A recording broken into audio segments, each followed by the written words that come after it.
Hello there. Welcome back to another episode of Star Wars in the Galaxy, watching all the Star Wars we can get our hands on. I'm Eli. I'm Jacob. And we got another great episode of Star Wars in a Galaxy for you today. This is Season 19, Episode 2 of Star Wars in the Galaxy, Episode 148.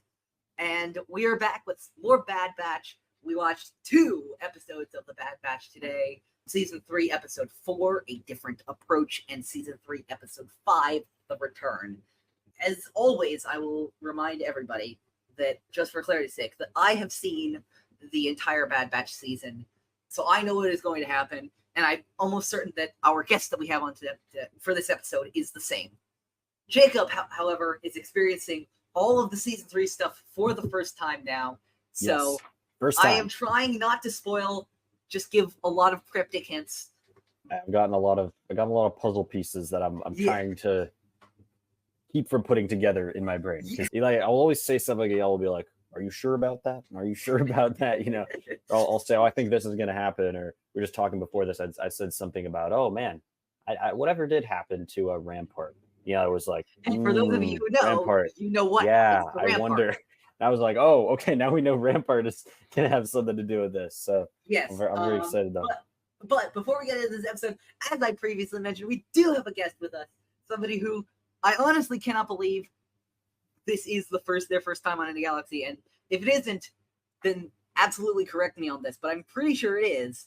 Competitor in Epic Competitions, before I knew them from the Movie Trivia Schmodown, they were the First Class League champion. Star Wars runs their own podcast, which we have been on, Page Turners. They were not a friend to us, a friend to many in the Star Wars community. We have Brennen Marr here. How are you Hello there. Hello. How are you doing today, Brennan? Doing good. Thank you for having me. Thanks for coming on. Is this the first time we had, I want to say it is, but I think you've been on my show, but I don't think I've been on yours. Yeah, I think this is the first time that it's the other way around. Which is crazy because we know each other so well. It is. But yeah, no, welcome on. We're so happy to have you on to discuss these episodes. These 2 great episodes. I remember like you and I talking about on our own separate shows when these were coming out and stuff like that. Oh, and, yeah. It doesn't feel like these were released 7 months ago, but they were. Yeah. I think feels that's like because a long time. I was going to say, I feel like that's because The Acolyte felt like a year because of what we went through with The Acolyte. Yeah. Mm-hmm. But which I think it makes everything seem way longer ago than actually it was. Yes, it was very exhausting. It was. It was. I was so tired by the end of it, and then we didn't even get a renewal. Yeah, there's that too. Yeah. For all of our hard work and effort defending this fandom, valiantly defending this fandom from the grifters and hucksters of this fandom, and we didn't even get a second season. As the Star Wars First Class champion, I say hashtag The Acolyte. Yes. And by the way, Grifter, take note. Jacob is saying renew The Acolyte without seeing a single episode. So, Look, at this point, if Eli's saying it, I gotta say it too. Yeah. No. Even if I haven't seen it yet, I'm excited. It's been a hectic summer. I haven't had an opportunity to fully dig my teeth into it. I'm a little bit behind, but I've heard a lot, so I'm excited to see what we got. The show was good. But as always, the discourse. The discourse was I heard the worst that Star things Wars got a little discourse. messy. Very tiring. The discourse was the worst Star Wars discourse since The Last Jedi 7 years ago. Yeah, I would agree with that. Confidently, all because of some non-white male people having, God forbid, having the spotlight in this show.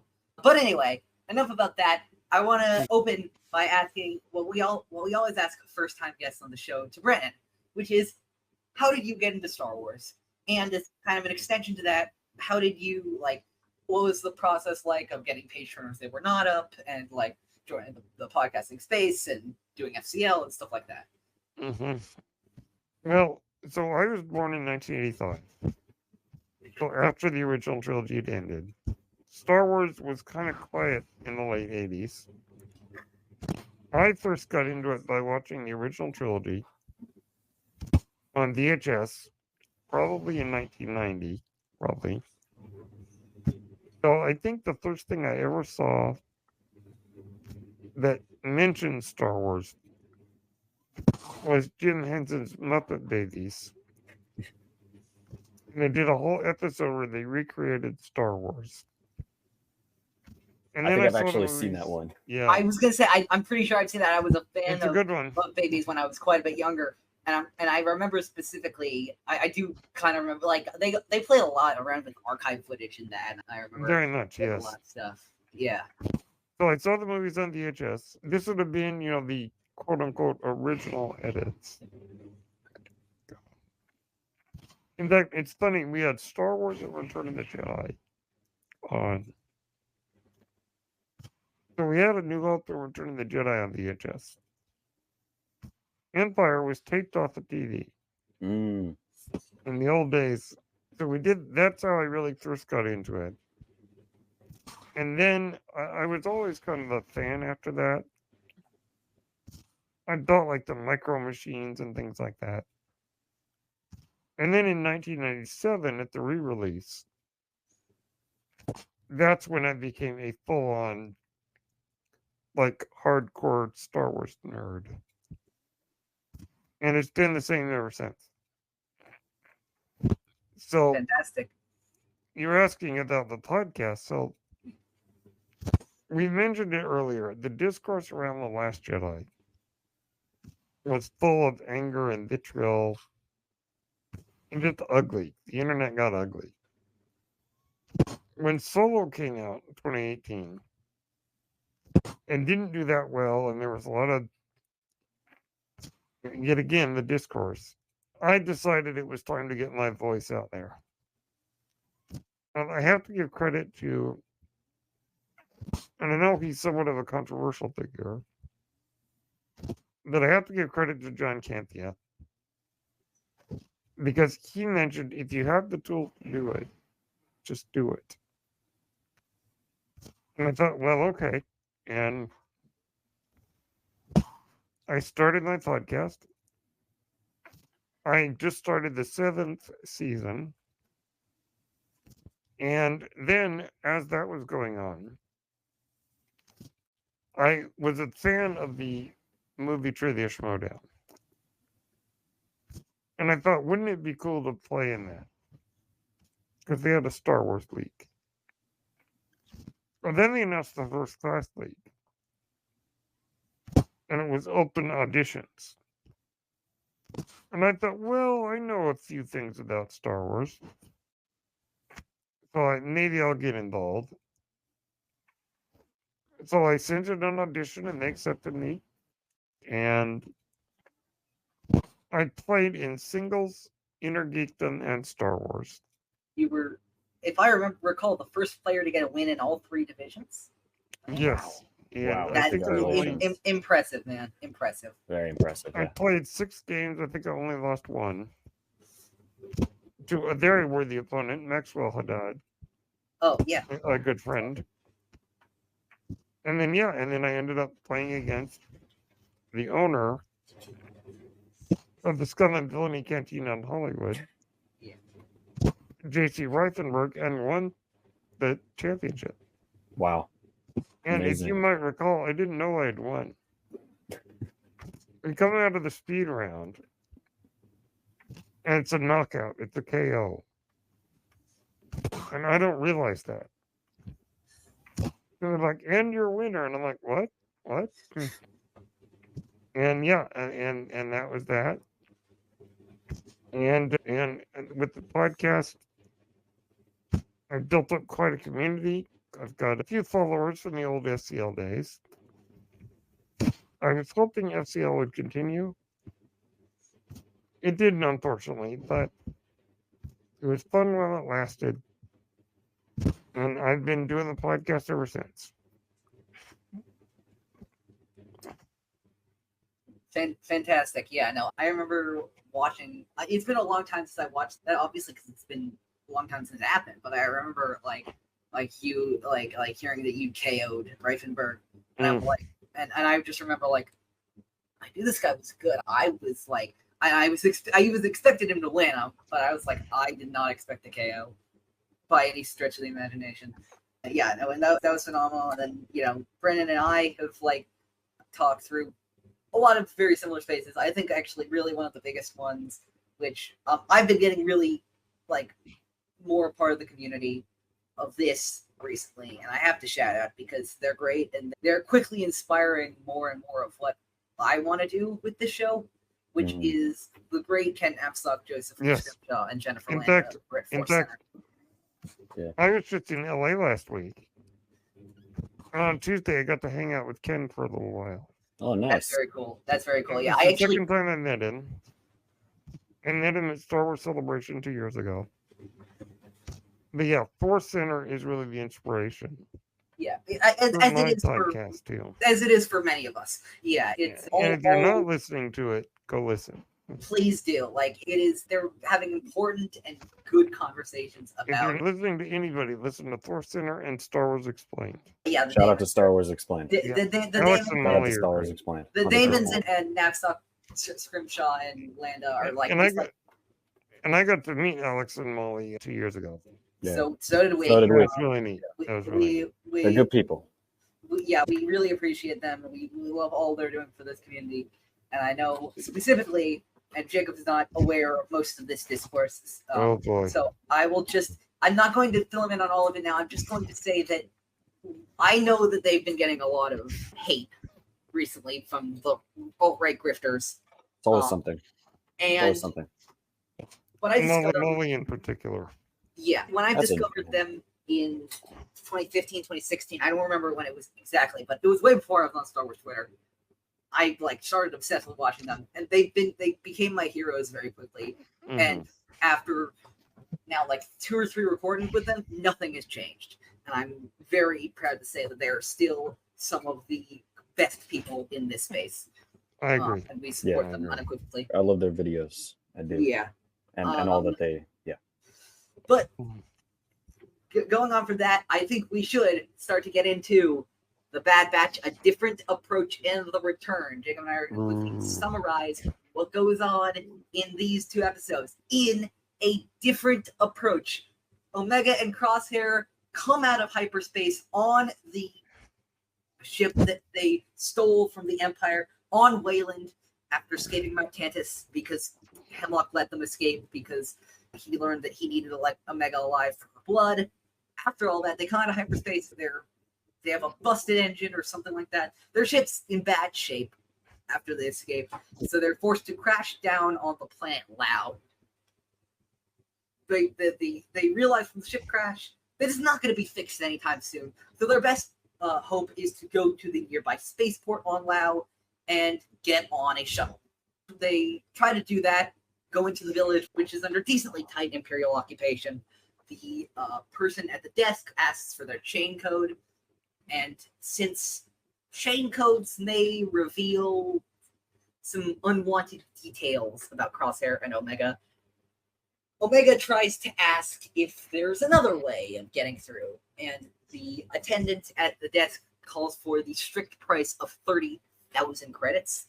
Crosshair is immediately unsure about their future, but Omega reassures him, and she gets to work playing I believe it's called Ballons. Actually, I think it's what it's called, which is the game in a nearby cantina. She makes more than enough credits to get on a shuttle when suddenly an Imperial officer shows up at the bar and demands to play against Omega. She obliges and wins, but then he starts to turn the tables. He asks that Batcher be removed from the bar because he doesn't like pets, and then he levies a steep fine against them because gambling is technically illegal, and he'll allow it if the bribery is just good enough. The Omega and Crosshair are forced to pay even more credits to another citizen on Lau to find out that Batcher has been kidnapped by the Empire, And finally, Omega turns to Crosshair and says, yeah, it's time to use your way. And they blast their way out of that spaceport, not having to pay any of the credits after all. But they and the Crosshair, Omega, and Badger steal the shuttle away from the spaceport and manage to jump to hyperspace. Hemlock manages to get there just after they left and inspects the crashed shuttle while vowing to go after them. They then jump to the moon outside of Wyloff, where the Bad Batch met the Syndulas in season 1, where Omega sends a coded transmission to Hunter and Wrecker, who managed to get there and hug Omega, unable to believe that she escaped, and grateful beyond belief. And then Crosshair steps out of the ship, and we cut to black. Yeah. Jacob? So following that up with season 3, episode 5, The Return. We are back on Pabu. The gang is all back together, but Hunter is kind of struggling to reintegrate into the group. We find him on the outskirts of the island. Crosshair, you mean? Crosshair, sorry, not Hunter. I apologize. It's been a long day. Crosshair is struggling to reintegrate into the group. We find him on the outskirts of the island practicing his sniper skills, and of course with the shaky hands, with the tremor that he has picked up from the injury or the conditions that he sustained while in prison on Wayland. He is being very frustrated by this, and the droid, whose name escapes me, Eli, help me out. AZ3 remarks that this is a surprisingly low accuracy percentage for him, only 52%. Sorry, I got that wrong. That would be easy 345-211-896-246-987-21347. Yeah, I think we'll stick with AZ. Don't worry, AZ3. Don't worry, I looked that up, and that was I don't know if you remember, that was a gag where he said his full name in, I think, season 6 of Clone Wars. And Fox is like, no, I'm just gonna call you AZ3. Eli, you're such a trivia psycho at this point. It really wouldn't surprise me all that much. You could definitely convince me that you had memorized AZ3. Yeah, I didn't. I swear I didn't. I think I might have known 3-4. Yeah, just for that Schmodown 5-pointer. Oh yeah. Oh, 100%. That would be like a 20-pointer.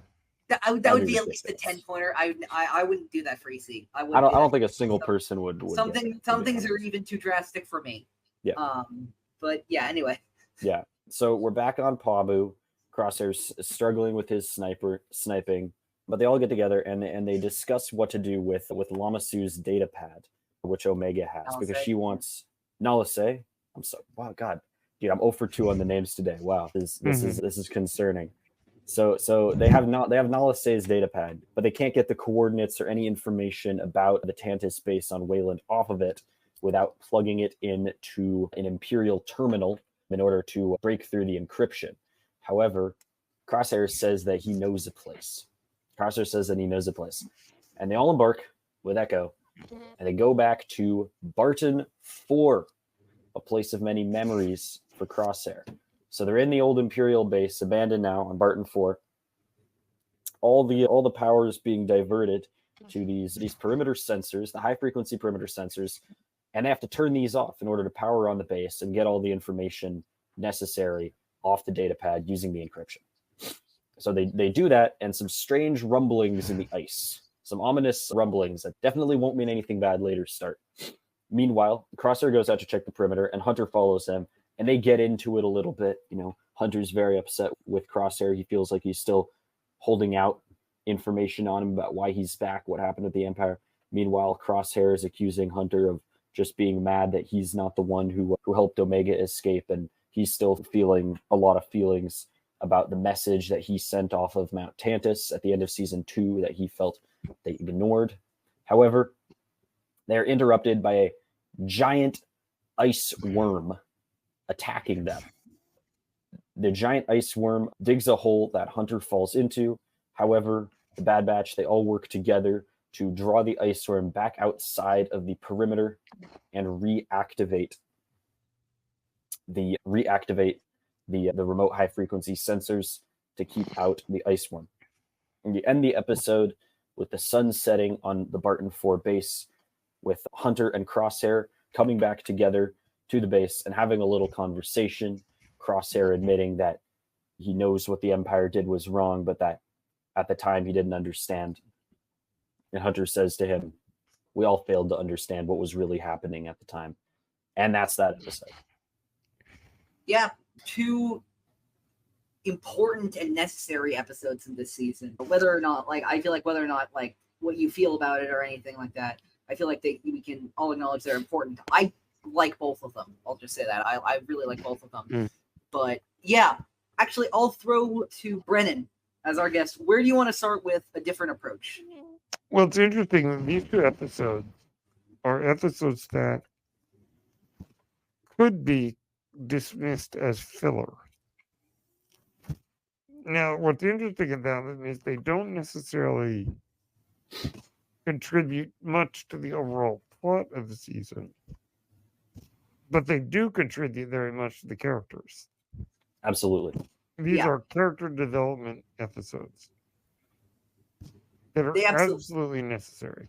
Yes, they absolutely are character development episodes, although I actually would argue that a different approach even could be a plot episode because, the whole escape from Tantus wasn't really connected. But no, I completely understand what you mean. And yeah, this is usually around the time in the season. I feel like that's what Bad Batch seasons are structured. How Bad Batch seasons are structured now. We can see this in all 3 seasons where you get your initial burst of what's the season going to be about in the first 3 episodes. And then they do some development. And then you get another burst of plot, for a better word, in the middle of the season. And then you get more development. And then you get that burst at the end. Yeah, and I would argue that in order to have the emotional payoff, you need to have episodes like this. Oh, absolutely. Yeah. I will say that I think one of the things this season does, this is not my favorite season of the Bad Batch. I like season 2 the most. However, got some good stuff. However, I do think that this season is the most consistent season of the Bad Batch. Good point.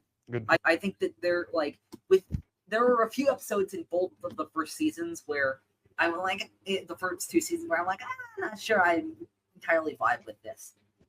Every episode I can at least get on board with this season. I don't think it is as high highs as season 2 does personally, but I can still get on board. Well, if Jacob has seen season 2, so don't spoil anything. Yeah. I don't think anything could beat Emperor Palpatine's political coup d'etat that he does against Rampart. I mean, that's one of the greatest scenes in Star Wars history, I think. It's I love it. I love it incredibly as well. Those 2 are my favorite episodes of the show, honestly. And of course we just discussed Shadows of Tantus, where we got Ian back again as Palpatine. Never fails, that guy.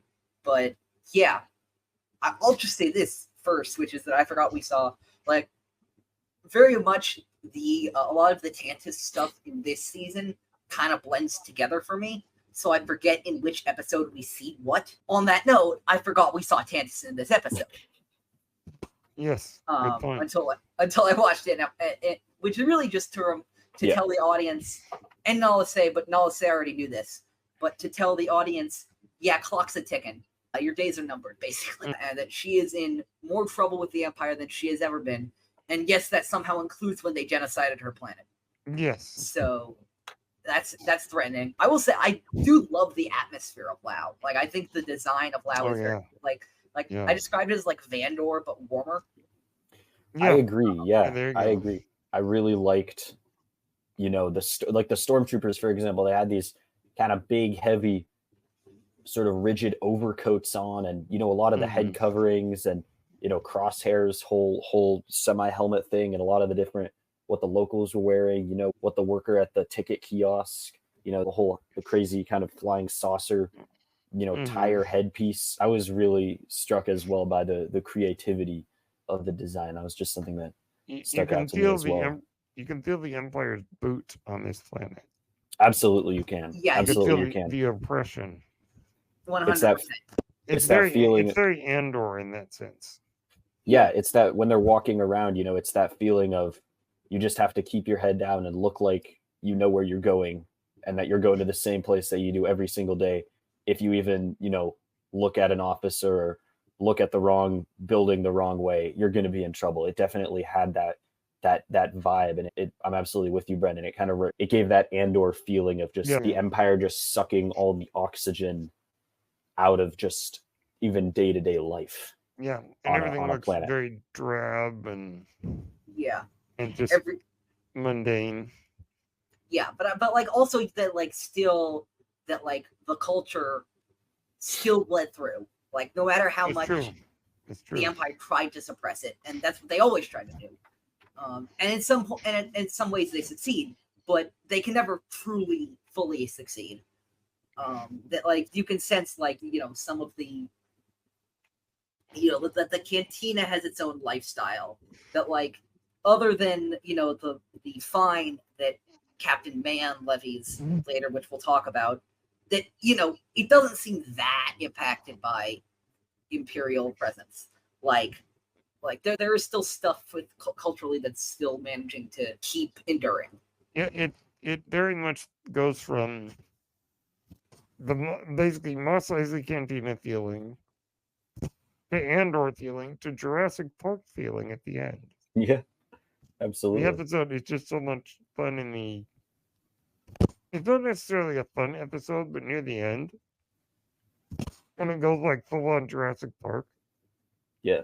I mean, that's pretty awesome.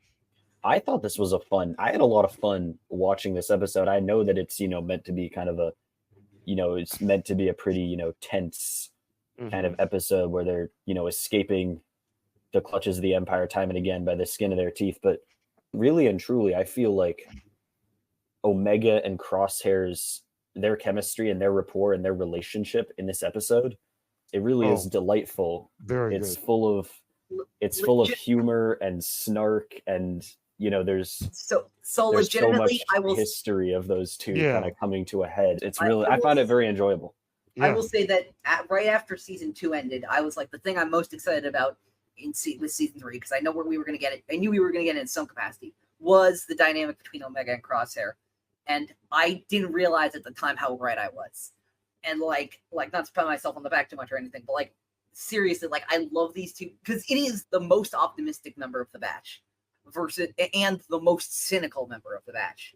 Yeah. And they learn a lot from each other. And like there are those like fun banter moments, like are a lot of them that I love, but the one at the beginning when they put on new outfits to disguise themselves, supposedly, that Omega says, and she goes, "See, isn't this better?"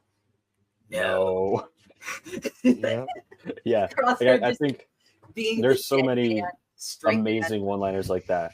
What's another line? She said, I can't remember what Omega says to precede this, but I just wrote down, "You're the one who wanted to bring," long pause, "the Hound." Like, it's a lot of fun. It's a lot of fun. And I think or I don't know exactly how Crosshair says it, but like, "So we're going to bribe them. So we're going to fool them." I prefer to think of it as a temporary requisition of funds. Yes. Yeah. And I mean, on the topic of, Omega and Crosshair, I think we 100% do see how Omega kind of gets Crosshair to lighten up in this episode, and in the preceding episode as well, in The Shadows of Tantus as well, we see how Crosshair kind of consciously and unconsciously sort of changes himself to be more hospitable and amenable to Omega, much more so than he is, for example, in the next episode with his, longtime adult comrades, namely Hunter. But if we're really talking, and Brendan, to go back as well, you said this is absolutely not a filler episode. I think the reason it's not is Omega.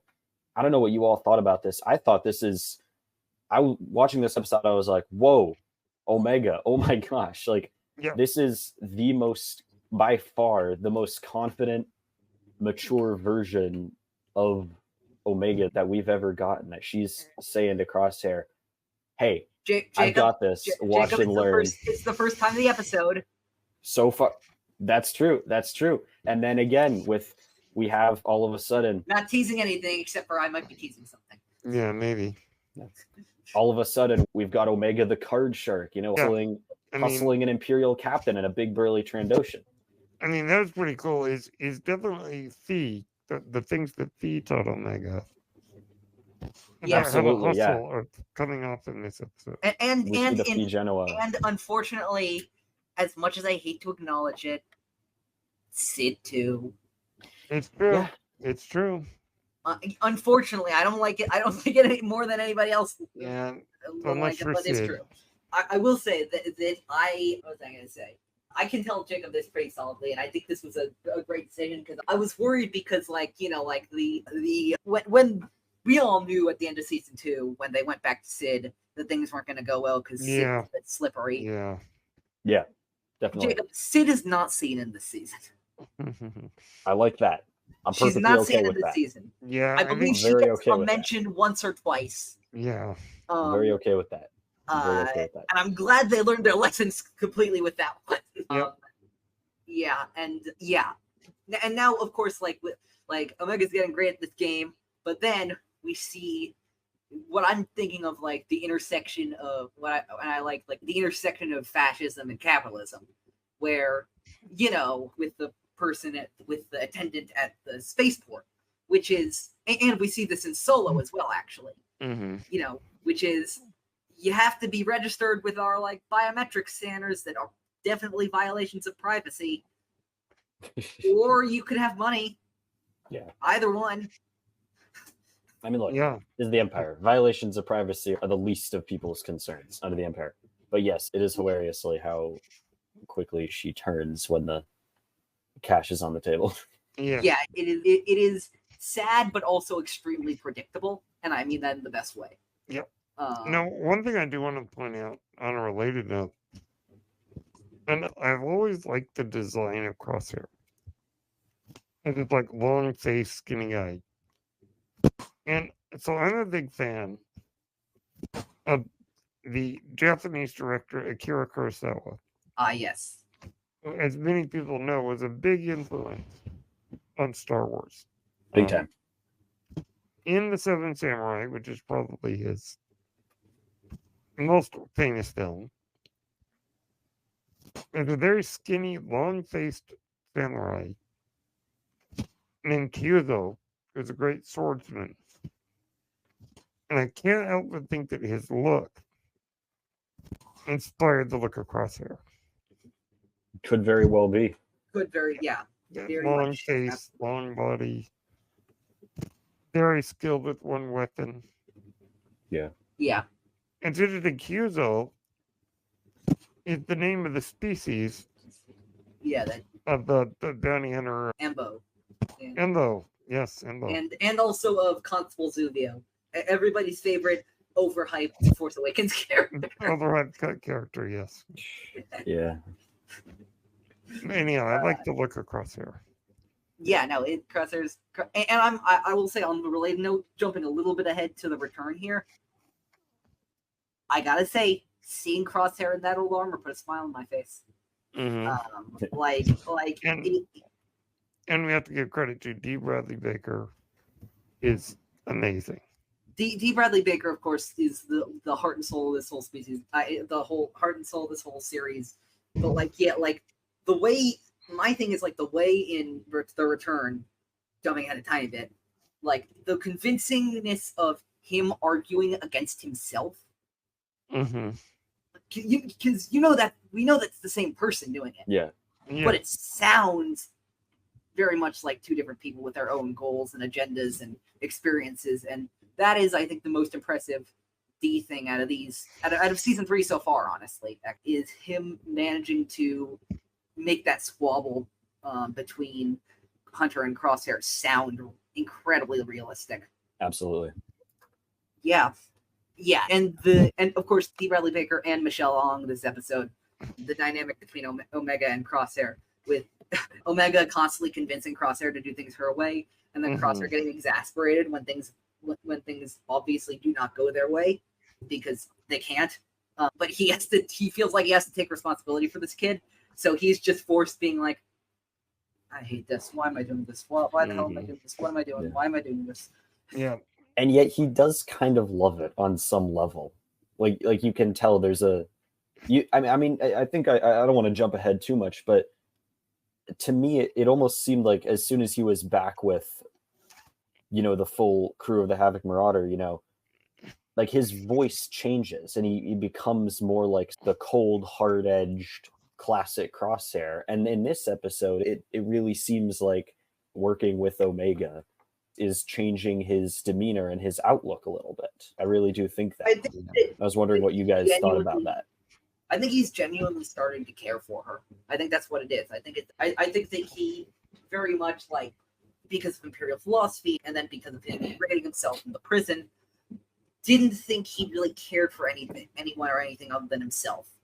His brothers, which were the only thing he cared about, abandoned him. Omega, because very much she got him to believe in himself again, I think he's starting to see the real value in this kid. Yeah, Omega is the person who sees the good in people. 100%. And even if Crosshair doesn't see it in himself. Yeah, if there is any good to be found in somebody, because Omega knows that not everybody has that in them. She never tries to do that with Hemlock or someone like him. And even if she did, we know how that go. But she knows that Hemlock is a psycho. But she believes in the good in Crosshair. She believed in season 1 in the good of Roland Durand. I'm sorry. Yeah. I'm sorry, Jake. I'm probably madder about it than you are. I know, Eli. Eli really feels strongly about Roland Durand. For anyone who doesn't know, we kind of can't stand Roland Durand. I'm kind of on that fence of I like him fine. I think it's they took an interesting chance with that character and say what if we have a kind of a gangster boss who's put in his position by nepotism and wants to be someone that he really isn't, or at least isn't yet. But I think Eli just straight up has it out for the guy. But I mean, he has his moments. That's all I'll say. But what was I going to say? But yeah. And then we get Captain Man, who I'll just say, shout out to Harry Lloyd, who plays this character, because he succeeds in such a great way with this character for one reason and one reason only. Captain Man is another example of just an asshole. This guy is a jerk. And we're supposed to not like him, and they get that across extremely well.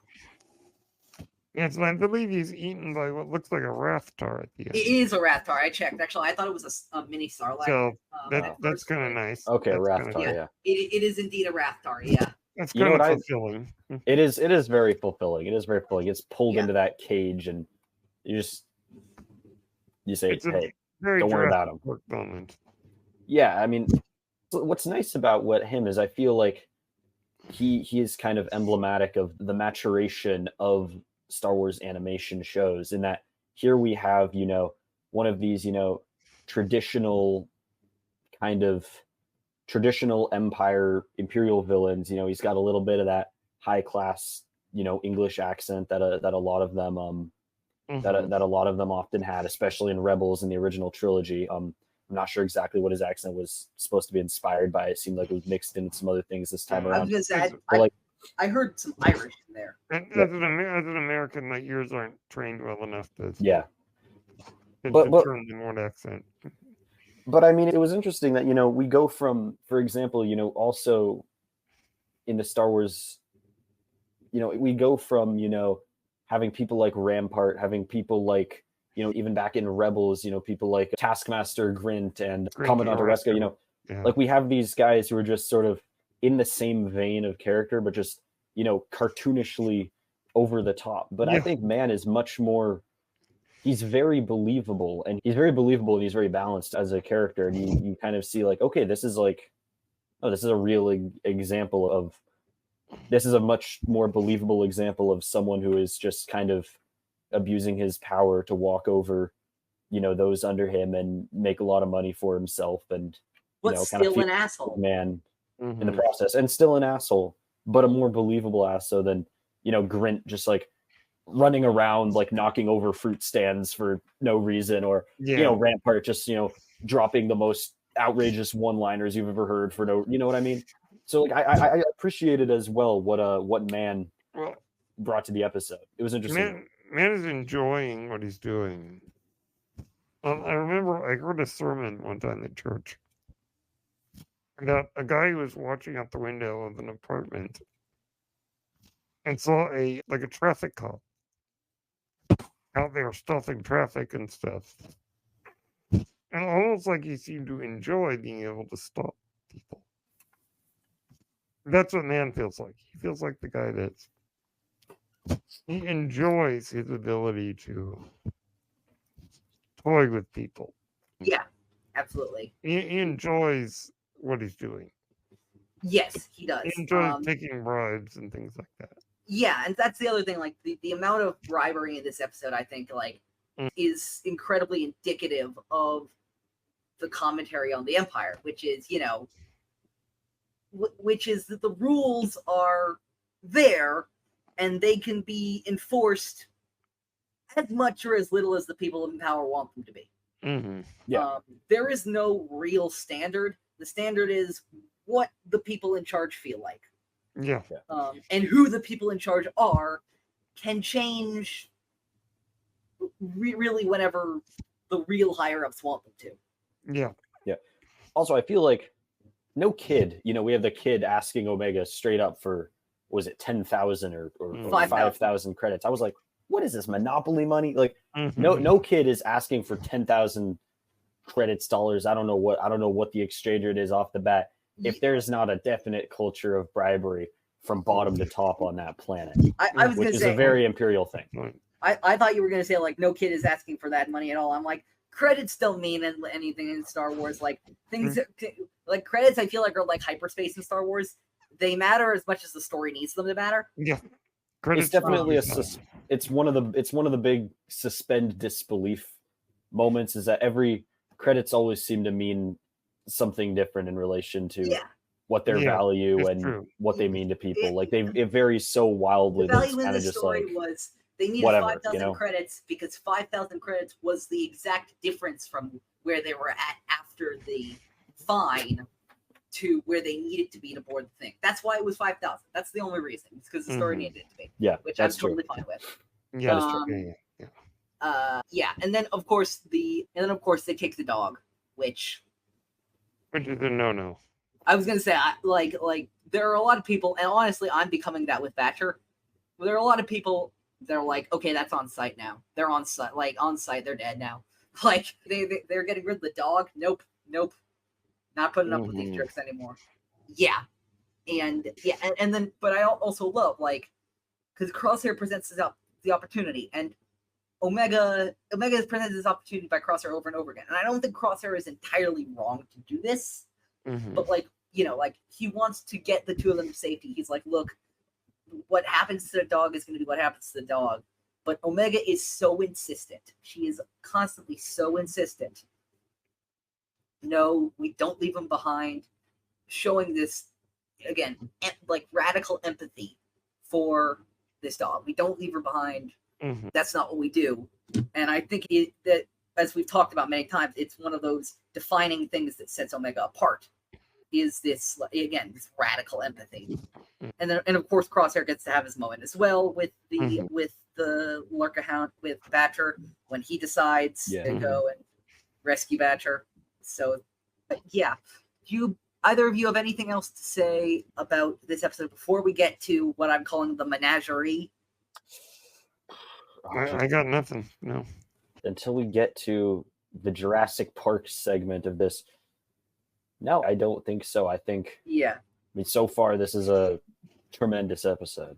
One of my favorites so far. I thought the Menagerie was an interesting element put in this episode. It was absolutely unexpected, but I think it worked very well. I looked on Wikipedia just to make sure I knew exactly what was there. So first of all, I don't know if y'all heard this, but we didn't see this creature, but I heard the scream of a porg there. Oh yeah. I heard the sound effect. I don't know if I saw that for a screaming porg. And if anybody knows how I feel about porgs, that's on site for me. No one messes with porgs. You mess with porgs, I will take in you. Porg John Wick. Yes, I am the poor John Wick. I'm You can thinking mark- on deck. You can mark that down. You can quote it wherever you want to quote it. I don't care. Yeah, sure. Go with that.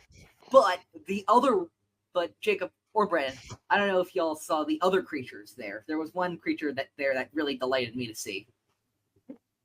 I can't say I paid too much attention to the specifics or recognized anything in particular. I like those Gallimimus looking creatures. Yeah. The ones with the long, stocky legs. Those. Yeah. Oh, yeah.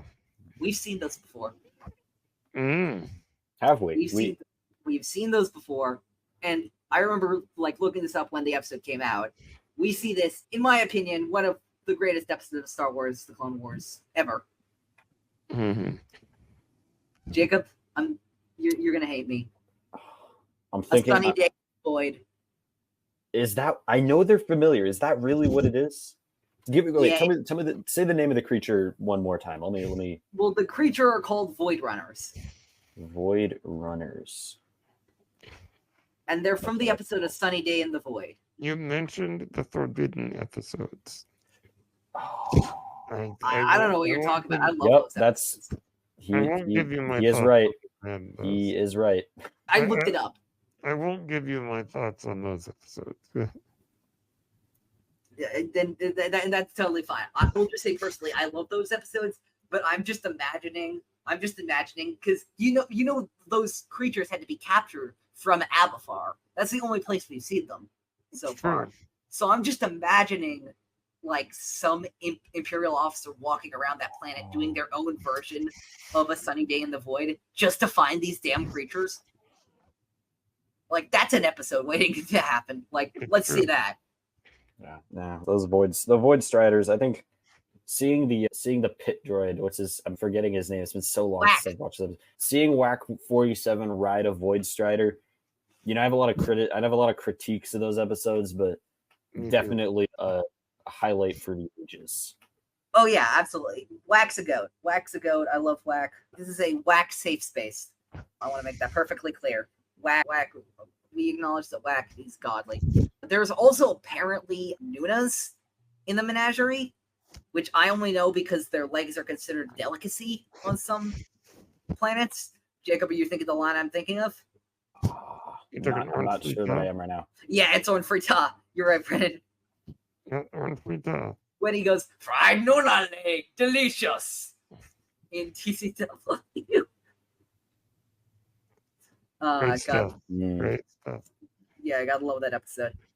What is that? Voyage of Temptation? Yeah, that's Voyage of Temptation. Of course. Yeah. Yeah. Fried Nuna leg, delicious. The food episode of Star Wars. The food episode, yes. Red fruits. I still want an in-universe Star Wars cooking show. That would be so. Absolutely. That would be so fun with some sort of big twist. They had one in the holiday special. Wow, so there you go. We don't talk about the Gourmanda's show. Gourmanda's show. You think you come up with something original? George Lucas's art. I too remembered stir whip stir. I too remember that. Yes. Yes. Then immediately followed up by, is that Harvey Korman? I think that is. Yes, it is. Harvey Korman going, come on everyone, cooking can be fun. Whip stow. Yes. It's so goofy. It's they had no idea what they're friggin' doing there, and it's lovely to witness. Yeah.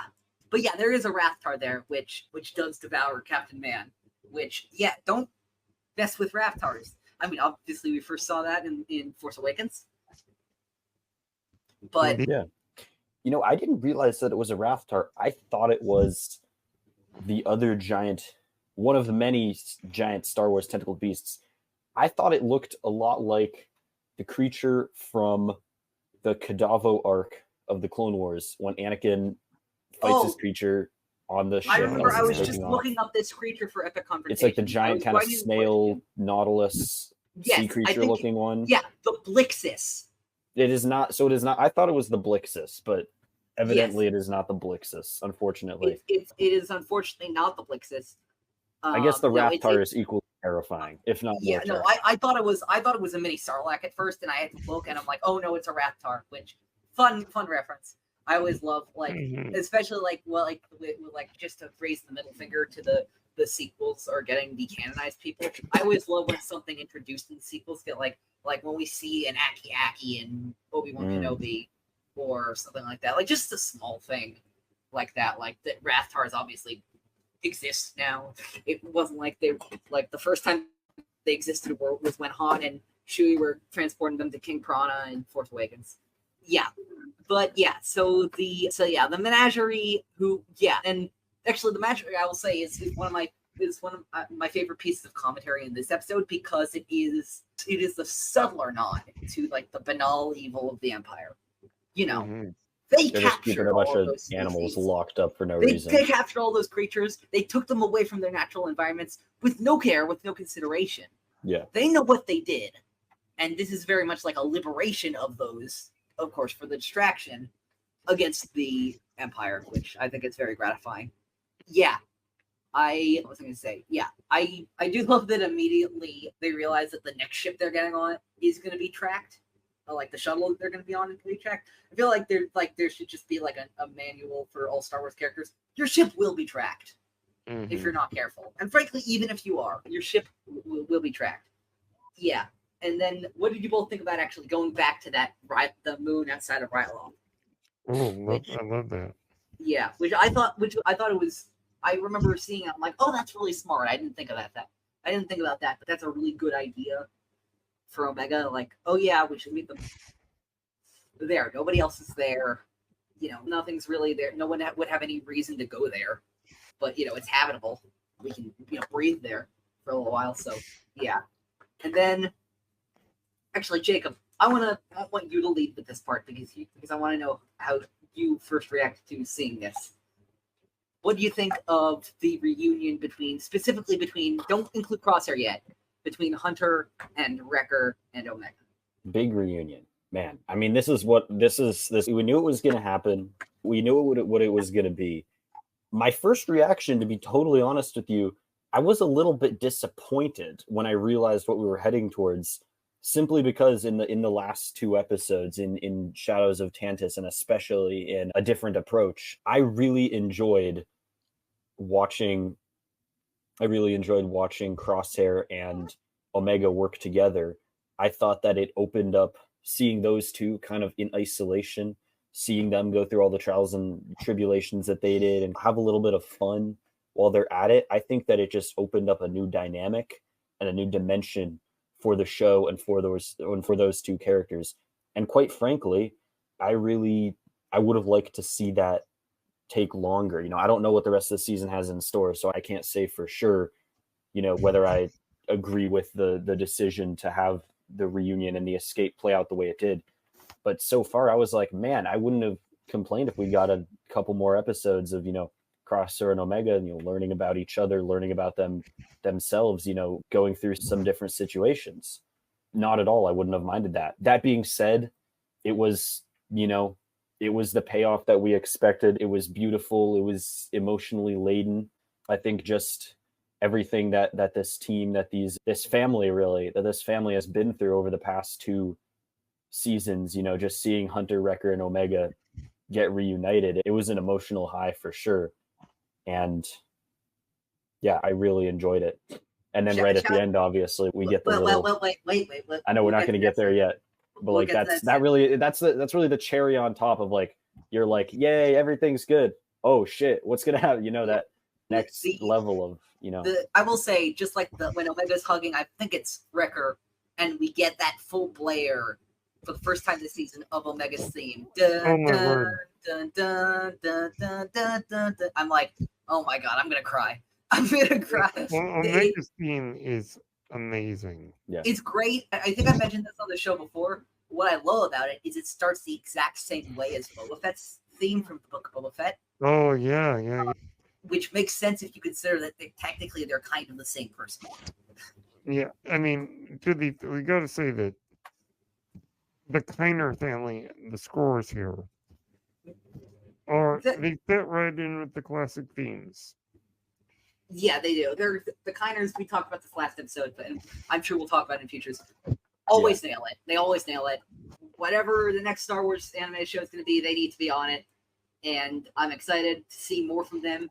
in the second season of Ahsoka because I assume they'll be scoring it. If not, Dave, what the hell are you doing? Yeah, I don't even think Dave would make that mistake. But both the main theme and Omega's theme are amazing. They're fantastic. And Yeah. even Crosshair think- is a really interesting theme. Yeah. Yeah, I think, once again, the Kiners, and the work musically that they've done for the animated shows, I think especially in these two most recent seasons of the Bad Batch, I'm always impressed listening to the music with how they kind of keep that, classic Star Wars feeling, with, some of the big, horn and orchestral pieces, while also mixing in really more and more kind of experimental, hard hitting, kind of a little more edgy, like synths into it more and more. I really like where they've There's a lot of gone 80s with it. synth here. Yeah, absolutely. There's a lot of like Blade Runner kind of feel with this season. Yeah, 100%. It's really delightful. It's a lot of As fun. we jump into that last part of the episode, I sometimes wish, like, there's sometimes, like, I'm not crazy about reaction stuff, and sometimes I don't react to stuff like super, like, it really just depends on what it is. There was a certain character, Brennen, that appears in the final episode of The Acolyte in a cave, would you say? Yes. That Yes. I'm lucky that nobody else was in my house because I screamed so loud I probably broke the sound barrier. Oh, nice. I remember specifically my reaction to the end of this episode. I remember okay, they're going, okay, Crosshair's gonna come out, Crosshair's gonna get out, what are they gonna say to her? What are they gonna, you son of a! I remember just like shouting. I'm hoping because I remember it was in like a dorm room. It was probably 7:30 or something like that. I just remember I'm I gotta keep this. You son of a! And to which I call that episode the most evil cut in the history of cuts. That may be the very last cut in Andor. Yeah, you're right. It took me a second to figure out which one you're talking about. Yeah, no, you're absolutely right. And I'll just say this: diabolical, yeah. Genius, yes. Also, yes. We didn't need to see that first moment. Would I have liked to? Yeah. But did we need to see that first moment of, oh, what the hell is this guy doing here? No, we didn't. That's what the return's for. But yeah, that standoff between the three of them is such a great way, in my opinion, to end the episode. Mm-hmm. All right, you Yep. both want to get into the return, or do you have any other thoughts about a different approach? Oh, Nope. really Listen. love this episode. But yeah, we gotta talk about the return. Yeah. Back to Pabu, back to Barton IV. So both things this season, I will say this is regarded as a little bit of an evolution in the way I've thought about some things. Both of these planets that we go to in this episode, I was pretty insistent, with myself, I was really hoping that we would never see either of them again. I thought, in the distillation of Pabu as that singular moment in time where everything was peaceful before all of the shit hit the fan, Mm-hmm. and them being on Pabu for that episode and a little bit of the next one, I thought that was a fantastic, I think it's really fun, a fantastic and beautiful storytelling decision. And then they use it as a home base this entire season, basically. And I had to get used to that at first. But I did. Barton 4 was a little bit that way, where I thought, oh, the events of the Outpost were so singular that I felt it would be better. But they go back to this episode once, and the Batch doesn't really understand what happened there. Crosshair is really the only one who really understands what happened there. So Yeah. Mm-hmm. I've come around to both of them to a certain extent. More Barton 4 than Pabu. But still, Pabu is nice to see. It's obviously a gorgeous plan, and I love it. Mm-hmm. But yeah, and it's going to Jacob. Here we go. Tease number 2. It's going to play an important role to come in this season. Sure will. Yeah. But yeah, well, the first thing I noticed off the bat is Omega waking up with real Lula. Yeah, Yes, and you kind of it's see her true. have this. It's super sweet, and it's the attention to detail of this show that you see her have this kind of moment of waking up and looking around, checking for danger, and then realizing, wait, I'm home. She's safe. Yeah. And the It's sun with my shining through the people. windows, amazing. Yeah. Yeah, it's a great moment. It's a really great moment. It's so beautiful. I'm also really glad because I think we last saw AZ3 on Ord Mantell, so I'm glad that he made it out of there. Yes, absolutely. But but Crosshair is obviously doing what the only thing he knows how to do, which is pew pew. He has that accuracy rate of 53%, which seems quite low for Crosshair. Because his hand is just shaking. His hand is. His hand tremor is getting to be a real problem for him, and it's obviously a great signifier of where he's at his own mental blessings to uncover. Jacob, I'll just say this: can you think of some combat scenarios where this might be a problem? All of them for Crosshair because he's a sniper. So yeah, I mean, obviously this is kind of, they're setting up for something. You don't. No, they're not. No, they're not. Why would they be setting up for something? Why would they be setting up for something with the most obvious setup in the world? Mm-hmm. I mean, you want to talk about Chekhov's? They're not doing anything with this, Jacob. They're not doing anything. You want to talk about Chekhov's gun? This is Chekhov's sniper rifle. This is as close as it gets. What I'm talking about and what I'm implying, you feel the pain in my heart, and I want you to know that I have been there and I have felt that pain too. Yeah. There is a specific moment. I'm not going to tell you what it is. Brennan absolutely knows what it is. Yeah, that's going to be an ongoing thing this season. Yep, with some great biblical connotations. That's all I'll say. Let's see. Yeah. So I gotta say, even though it is a 5-person squad now, I have to say, the absence of tech. We get a nod to that, I think, in this, or maybe it's in the last episode. They mention that, but they do mention it. And then it would be easier with tech. Yeah. Yeah. I just gotta say the lack of tech. I gotta say, is noticeable. It's way more noticeable than I thought it was going to be. Yeah. You really feel that there's something missing. Yeah. But it's really nice to have them all sitting around the table, like in season 2. Yeah. Yeah. Get that back a little bit. Beautiful beaches. Yeah. Great people. Yeah. It's a nice moment for them. Yeah. And of course, before they go to Barton IV, we have that moment where Wrecker reveals that they never got rid of Crosshair's armor. Yep. Which,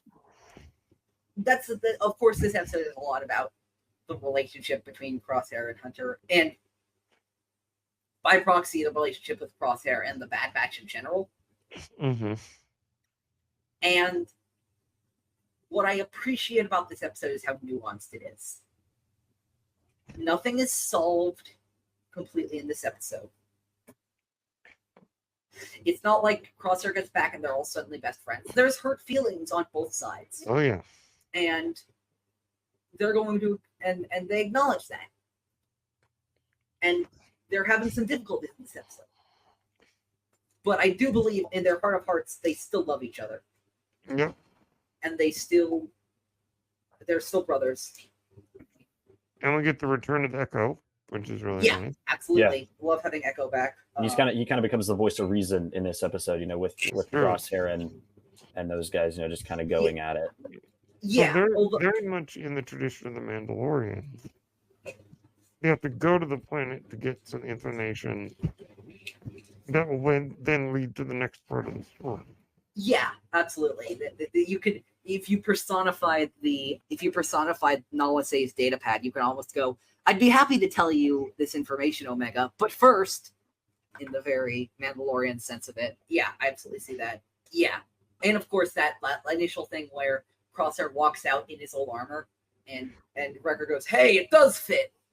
Yeah. And we actually get a version of the Crosshair score that's a little bit more optimistic sound. Very nicely spotted. I did not catch that, but yeah, but the whole it does still fit. I'm like, yeah, he's talking about the armor. He's also talking about who the old Crosshair can still be that person. It was interesting to me when they returned to Barton IV, because that episode in season 2 was so incredible and so heartbreaking. It's like you kind of know that there's demons of the past here.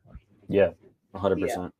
They're like that. Like, I'm not exactly like, you see those birds flying by, and I feel like those birds flying by like mournfully in the breeze, flying by like just a single bird, is They're like like very representative of Crosshair's regret.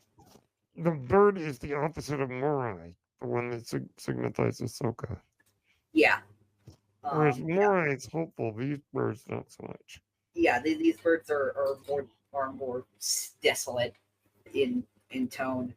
I also really like actually that, like, because it was mostly like just like storming, and it was pretty bad weather at the outpost. I mean, I'm not saying it was great to be on that, but like it was sunny. Like there's almost like yes, Crosshair's dealing with his own trauma, and that's of course extremely important for the development of this episode. Mm-hmm.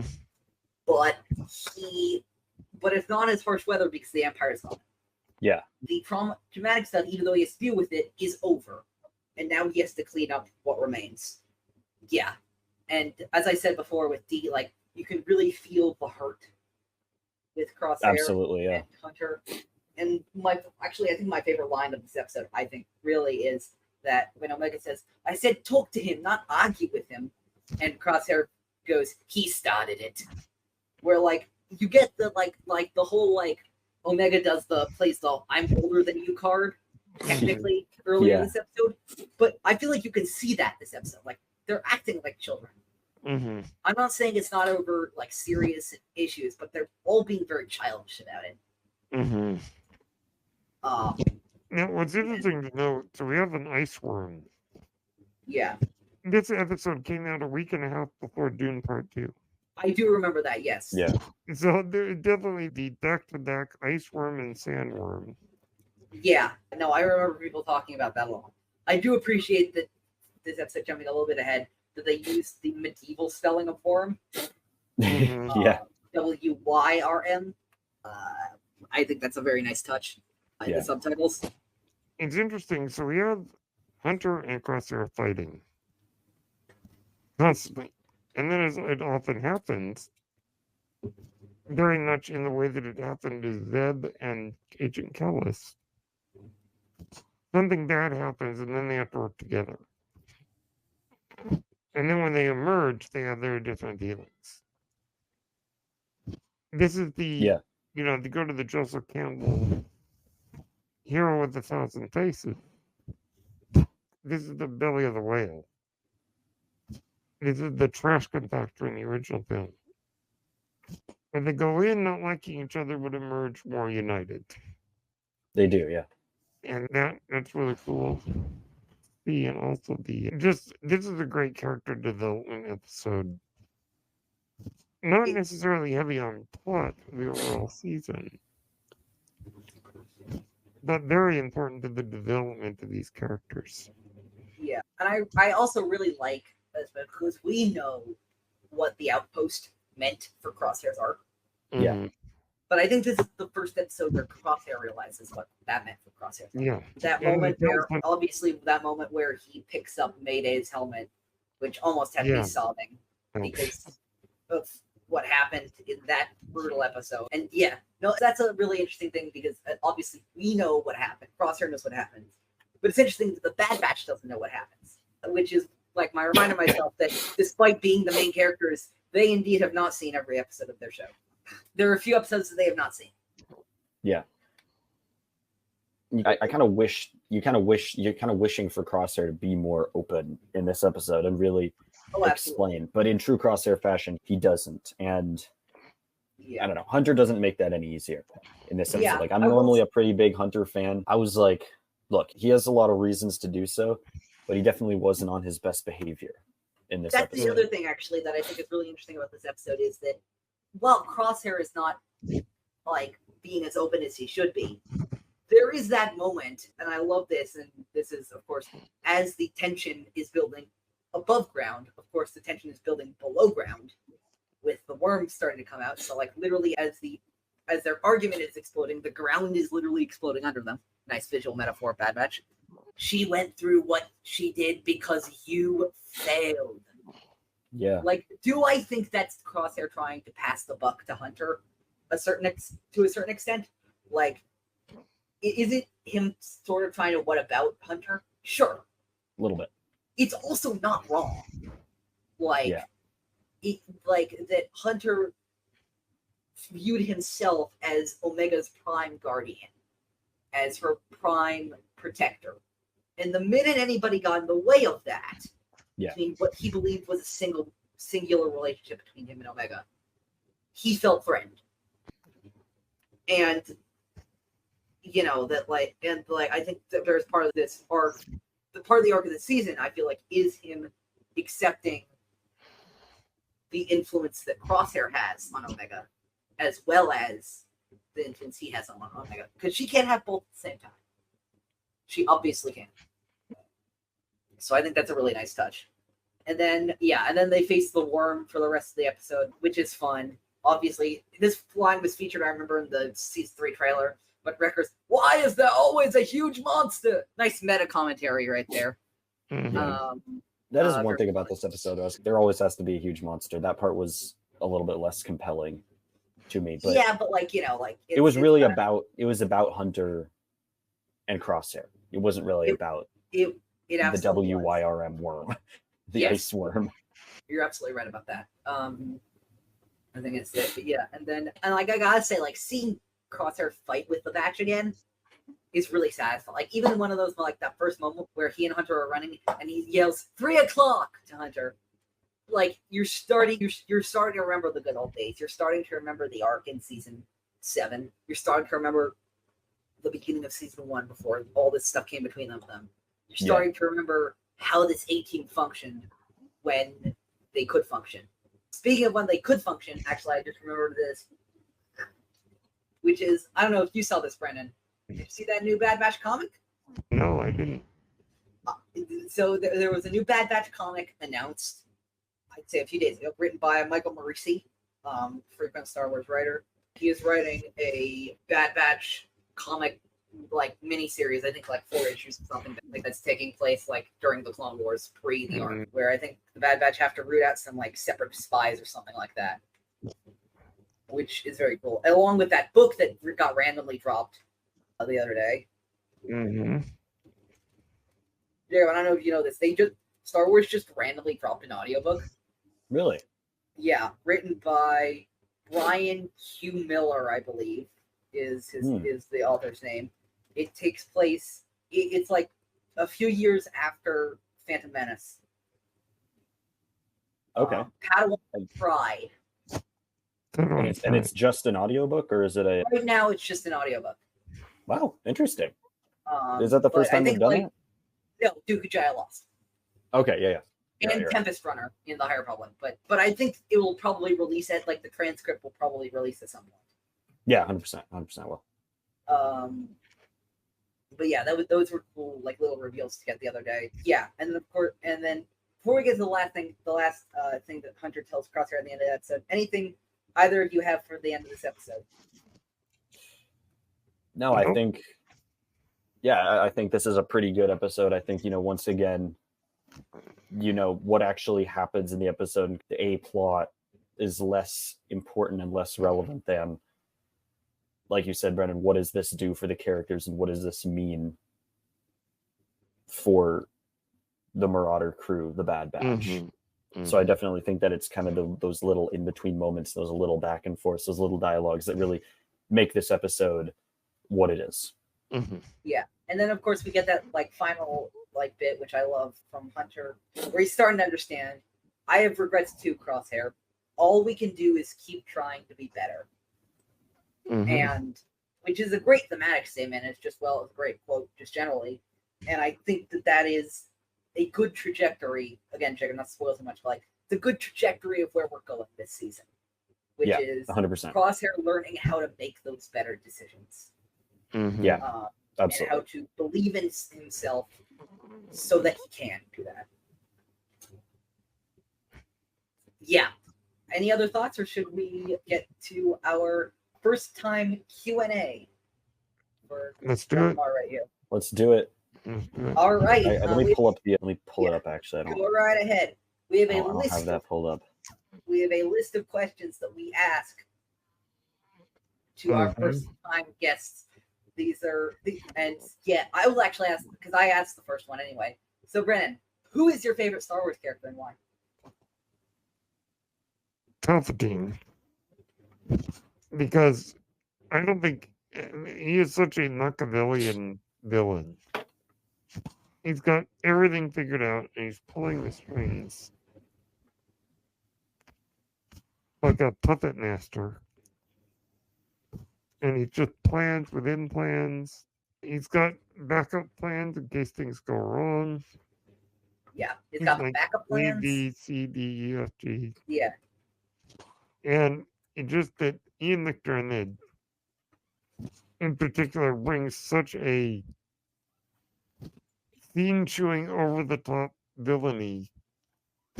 It's just a lot of fun to watch him go completely over the top. It just there's something so gleeful about it, but I also like that he is able to go from being completely nuts to being rather compelling, and is able to pull all the strings in just the right way and manipulate the whole galaxy. Damn good choice, honestly. Yeah, absolutely. Jacob, go ahead. What is your personal ranking of the Star Wars movies? And if you don't have a ranking, if you don't have one ready, top 3, top 5, tell us about your favorites. I'm pretty sure. Do I follow you on Letterboxd? I believe you do. I was gonna say, so I'm pretty sure he has one. I don't follow you on Letterboxd. I'm rectifying that right now. Okay, thank you. That would be very nice. No problem. Yeah. So, do you have a ranking or anything? I don't know. I can't rank all of them, but I think if I were to rank my top 4, yeah, just to keep it simple, it would be Empire Strikes Back, A New Hope, Return of the Jedi, and The Last Jedi. Fantastic. Interesting. All right. What, in your opinion, what non-movie Star Wars media do you think people are missing out on the most? Well, all the animated stuff, if you haven't seen Rebels, if you know here I go again, booking another Rebels fanatic. You're preaching to the choir. Don't be deceived by the rounded Disney XD animation. It may start off a little bit like, yeah, whatever. But by the end of season 1, it's going to hit hard. And when it does, it's like, this is something not to be missed. So I would say don't skip out on that one. And also the Ahsoka series. Don't skip that one either. Yeah, the Ahsoka series is... I just rewatched it. It's so amazing. It's they're not to like completely disparage anybody who doesn't like it, because I know like one of the people who we look up to most has his very legitimate criticism of Ahsoka. Yeah, but I gotta say, like there were people like oh, it's like that show is so forgettable. Oh, it's just like a bunch of cameos in a row. I'm like, I don't know what you're talking about. This series was like awesome. Yeah, this series is everything I wanted in I loved an animation just brought to live action in the greatest way possible. Well, it's also what on one side you have the Andor that goes for more of the science fiction deal. Ahsoka goes for a pure fantasy deal. Yeah, it's incredibly impressive. Very Lord of the Rings, very stuff like that. Yeah. We all have one. Who is your favorite Star Wars background character, club shitter, whatever you want to call it? Well, I'll go through each trilogy. So in the original trilogy, I mean, I don't know if you'd call him Wedge. I mean, Wedge is one of the great. Like, I guess you wouldn't call him a background character, but he certainly is one of the characters I really like. Though I'm trying to think of cool, like, just random background guy. I'm like, oh, that guy. Because there's a lot of cool looking aliens on Tatooine and all that stuff. But certainly I think Wedge is definitely up there. in the prequels. Oh, the prequels is a tough one. I think I like, well, just I don't know why, but randomly when Aura Singh just, it just like a split second. I don't know why I like that, but I do. Aura Singh is one of those great characters who was just a face in the Phantom Menace, and then it's in both Legends and canon they made her like a thing in such an impressive way. I do have to give the shout out to Seal Bibble. Yeah, he's great. Love that guy. And then in the sequels, it's Commander Connex. Yeah. Lieutenant Connex, played by Billy Lord. Love that character. Yeah, I love her, and I also have to give a shout out to Commander Daisy. Yeah, Lambert Daisy is great. So yeah, there's a lot of great background characters. Yeah. Jacob? What, in your opinion, is the coolest Star Wars species? Or your favorite Star Wars species? Oh boy, that's a tough one. I mean, Wookiees are always cool. Because you always know you can depend on a Wookiee. Can't go wrong with Wookiees. But certainly, I enjoy... Well, the Chiss are interesting with those books. Admiral Thrawn's species. But I certainly also like the Pantorans. Just because I'm a huge fan of Senator Chuchi. And if you're allowed to have a crush on an animated character, I think I do. Fair enough. Yep. Okay. Next question. If you lived in the Star Wars universe, what would you want your job to be? Your vocation?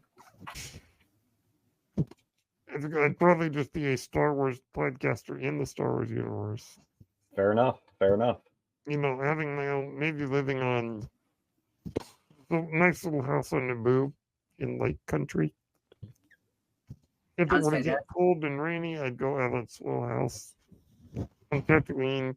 I wouldn't like to go in space too much. So I just kind of like to have a little house where I could podcast in the Star Wars universe and maybe be secretly putting rebel propaganda out in the galaxy against the Empire. Fair enough. Nice. I like that. I'm sure you know the quote, the infamous quote from the beginning. Yeah, and again, like Anakin blowing up the ships with all the robots, like Luke blowing up Death Star. Yeah, and again, it's like poetry, you know, they rhyme. Poetry rhymes. Every stanza sort of rhymes with the last. Hopefully it'll work, which is always my favorite part of that quote. Yes, what is your favorite, it's like poetry, it rhymes moment in any Star Wars? Does not have to be restricted. Kylo Ren. Okay, so Ben Solo as Kylo Ren tries to be just like Darth Vader. He misunderstands his grandfather's legacy and wants to be just as evil as his grandfather. But when it all is said and done at the end of his story, instead of becoming like Darth Vader, he becomes like Anakin. And ends up being what he wanted to be, only the good side of it. And I think that echo of his grandfather's legacy is absolutely perfect way to end his story. I absolutely agree. As you can tell, I have a Rise of Skywalker poster on my wall because I love the movie and I don't apologize for it. I don't either. I don't think any of us do. I don't think any of us apologize for it. Well, I'm not going to speak for Jacob, but you know, he is at least he is absolutely respectful of everybody. It's not my favorite Star Wars movie, but if you love it, more power to you. And that's all good. And that's how I find a lot of things to value in it, even though I may hate it a little bit overall. Yeah, you know, but there's a lot of things that I like in Star Wars that other people feel that way about. So who am I to?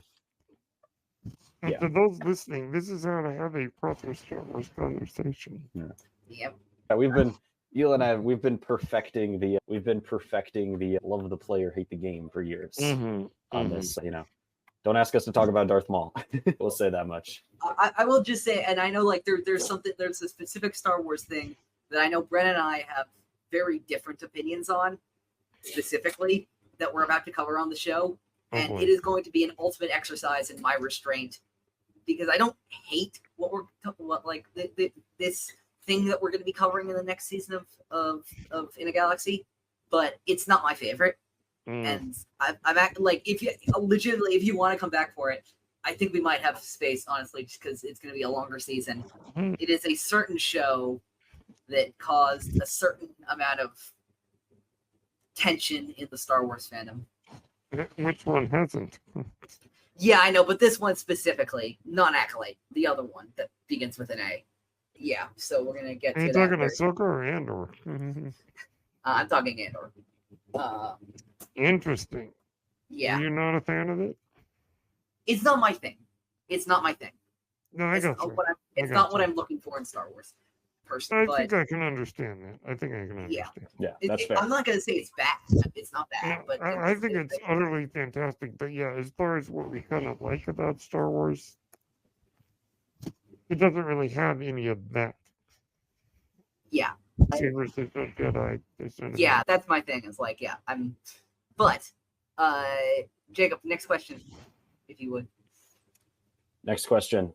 What is your favorite Star Wars planet? Well, I like Naboo. I think Naboo is absolutely gorgeous. I'd love to go visit Lake Country or go to the Vicarino or whatever it's called, the estate that Anakin and Padme stay at. I'd love to go visit the Gungans in their city. I wouldn't want to go any deeper in the water than that. Yeah. If there are very nasty things living down there.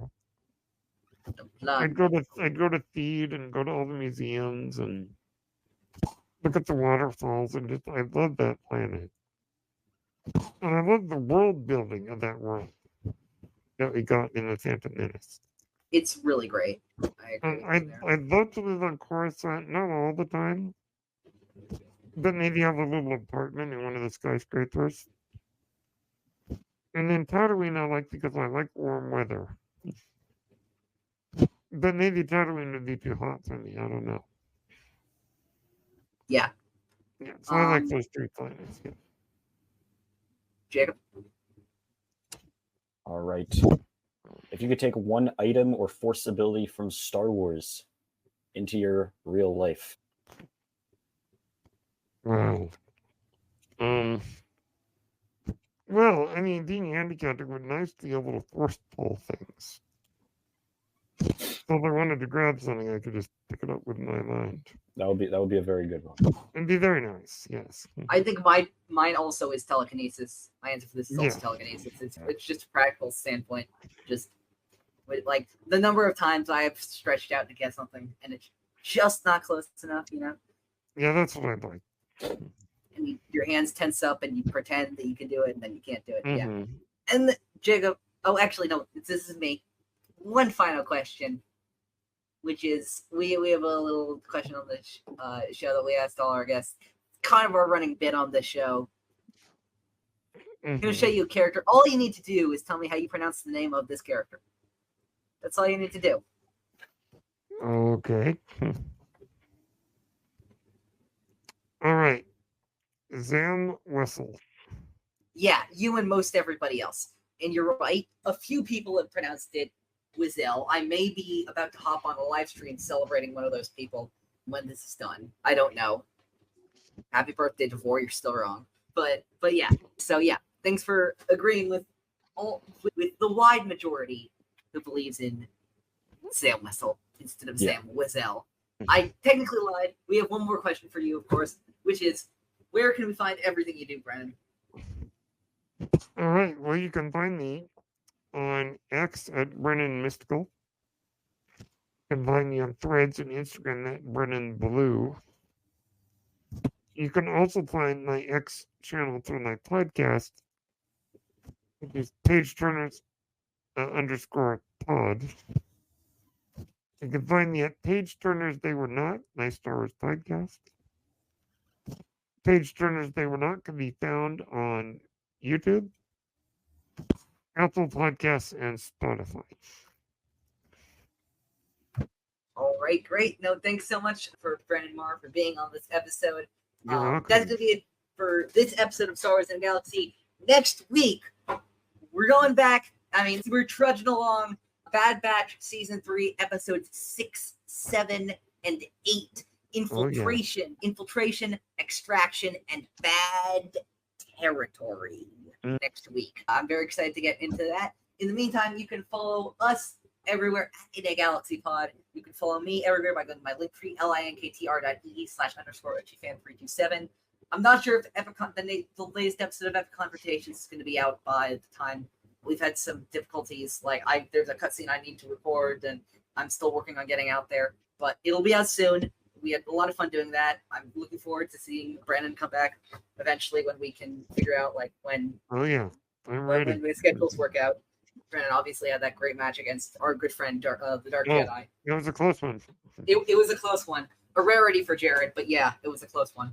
And I would absolutely love to come back and talk Andor with you guys next season.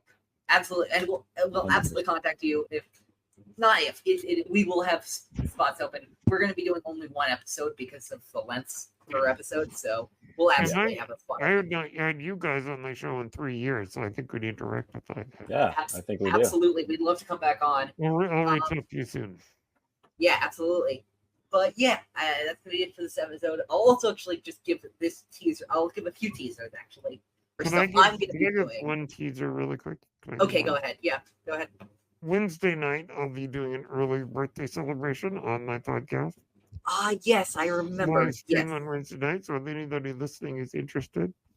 I mean, this will come out after that, but check out the playback. Yeah. Check out the playback. Check it out the playback. It'll be Wednesday night from 6 to 9:30. Yeah, absolutely. So it's will be coming out on Friday. So yeah. But yeah, absolutely. We'll make sure to include the link to that down.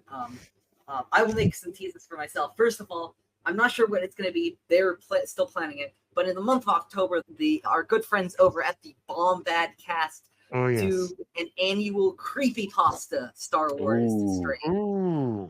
And I am excited to announce, I think this is the first time I've said this publicly. I'm excited to announce that I have written a story for the first time this year. Oh boy. And I'm really excited about it. I've shared it with a few other friends in the community, but I'm mostly keeping this pretty under wraps. I'm very excited about how this story turned out. I will just give this little teaser for the story, which is I'm not going to tell it anything other than it takes place in the year 37 BBY, 5 years before the Phantom Menace, and it's called Mist of Lies. That's all I'm going to say. And second of all, for those of you, I know there aren't a ton of us. I'm not going to say that, but yeah, if you want to check this out, you should check this out on the Nerd Academy podcast Patreon.